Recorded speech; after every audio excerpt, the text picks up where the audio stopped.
आज चाहिँ पोख्रेबुङ दार्जिलिङबाट चाहिँ हाम्रो मौरी लभरहरू आउनु भएको छ। उहाँहरू मौरीको टुल्सहरू किन्नुको लागि यहाँ कोठेबारी फार्ममा आउनुभएको थियो र उहाँलाई के कस्तो लाग्यो यो कोठेबारी फार्म अलिकति उहाँले भनिदिनु हुनेछ।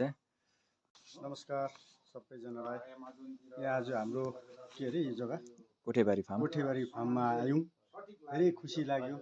यहाँ चाहिँ तपाईँको माछाको पालन, मौरीको पालन, अब गाई बस्तुदेखि लिएर हरेक चिज यहाँ पाउँदो रहेछ।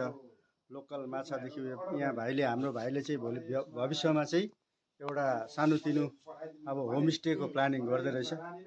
अब मलाई जति सक्दो लाग्छ यहाँ चाहिँ धेरै राम्रो चल्छ होला, किनभने यहाँ वरिपरि साग सब्जीदेखि लिएर हरेक कुरो अर्ग्यानिक चिजहरू पाउने रहेछ। यो चिज चाहिँ हामीले अब बजारतिर बस्ने मान्छेले चाहिँ अब पैसा तिरेर पनि खानु सक्दैनौँ होला, त्यस्तो रमाइलो जग्गा छ। अब वरिपरि हेर्दा डाँडापाखा धेरै राम्रो छ। सिनसिनेरीहरू हेर्दा धेरै खुसी लाग्यो र भाइलाई शुभकामना छ। र मैले यहाँ आएर माछा पनि लाँदैछु है। यहाँ माछाको फार्मिङहरू पनि गर्दो रहेछ। यो खाने मात्रै होइन, पाल्ने माछाहरू पनि पालन गर्दो रहेछ। भाइले एक्जिबिसनतिर पनि राख्नु हुँदो रहेछ। धेरै खुसी लाग्यो। हाम्रो एउटा नेपाली दाजुभाइले यतिको उन्नति गरेकोमा आउने दिनमा अझै योभन्दा उन्नति होस् भन्दै शुभकामना दिँदै मेरो भाइलाई धेरै धेरै धन्यवाद टक्राउँदैछु। नमस्कार है सबैलाई।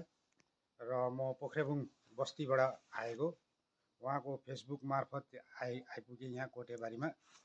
र तपाईँहरूले उहाँकोमा आउनुभयो भने तपाईँले हरेक मौरीको सार सामग्रीहरू पाउनुहुन्छ। जस्तै यो नेटहरू भयो है, नेट भयो, यो क्याप्चर यो भयो है, ब्रसहरू भयो, क्विनिगेजहरू छ यसमा।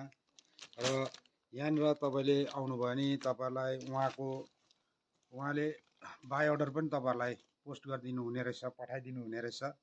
र तपाईँले यहाँ आएर तपाईँले आनन्द लिनु सक्नुहुन्छ। मलाई त धेरै आनन्द लाग्यो।